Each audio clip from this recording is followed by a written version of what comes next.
Friends, welcome back to Vandana's tutorial. आज हम करने वाले हैं क्लास 10 के हिंदी का चैप्टर 10 ठेस का स्वाध्याय। इसके पहले मैंने इसका एक्सप्लेनेशन कर चुके हैं। अगर आपने वो वीडियो मेरा नहीं देखा तो उसे भी जाकर जरूर से देख लीजिएगा, ताकि आपको ये जो चैप्टर है वो अच्छी तरह से समझ में आ जाए।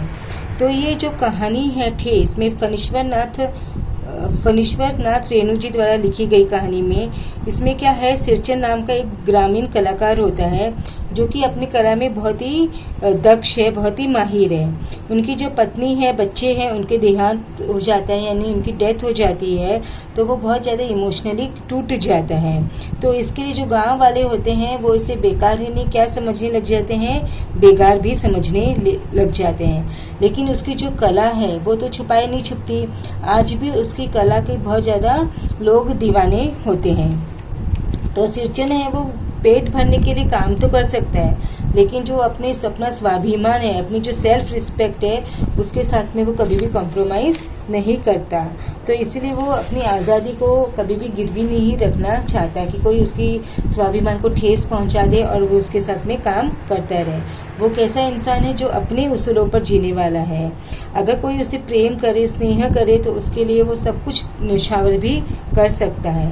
तो जो लेखक की जो चाची होती है वो उसे अपमानित कर देती है सिरचन को, लेकिन तो वह क्या करता है, काम छोड़कर बीच में अधूरा छोड़कर चला जाता है। परंतु उसकी जो बेटी होती है मानू, उसका वो काम करते रहता है। वो अपने ससुराल में जाने वाली रहती, तो उसके लिए वो चिक और शीतल पाटी है वो बनाता रहता है। लेकिन जब उसकी चाची उसका अपमान कर देती है तो वो काम छोड़कर वहाँ से चला जाता है। लेकिन वो भी मानू को क्या मानता है, अपनी बेटी की तरह मानता है।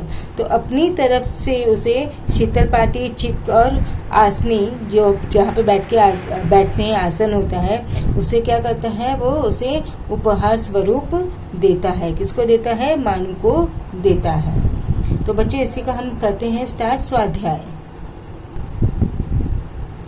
सूचना के अनुसार कृतियां कीजिए, संजाल पूर्ण कीजिए। सिरचन को आने वाले काम, क्या क्या काम करता था वो? शीतल पाटी बनाता था, चिक बनाता था, छतरी, टोपी, मोढ़े इत्यादि वो चीजें बनाता था। कृति पूर्ण कीजिए। सिरचन का मेहनताना यानी कि कमाई, उसके बदले वो क्या लेता था? पेट भर भोजन या एक हाथ पुराना कपड़ा। उसे कोई पैसे नहीं देते थे। मानू को उपहार में मिला, क्या मिला? शीतल पाटी, चिक और एक जोड़ी आसनी कुश की। कौन देता है उसे? सिरचन देता है। तो सिरचन को लोग कहते हैं, क्या कहते हैं? चटोर और काम चोर। अभी नेक्स्ट है, वाक्यों को उचित क्रम में लगाकर लिखिए। सातों तारे मंद पड़ गए, ये मेरी ओर से है सब चीजें दीदी। लोग उसको बेकार ही नहीं बेगार समझते हैं। मानू दीदी काकी की सबसे छोटी बेटी है। तो सबसे पहले क्या आएगा? लोग उसको बेकार ही नहीं बेगार समझते हैं। सेकेंड आएगा, मानू दीदी काकी की सबसे छोटी बेटी है। थर्ड, सातों तारे मंद पड़ गए।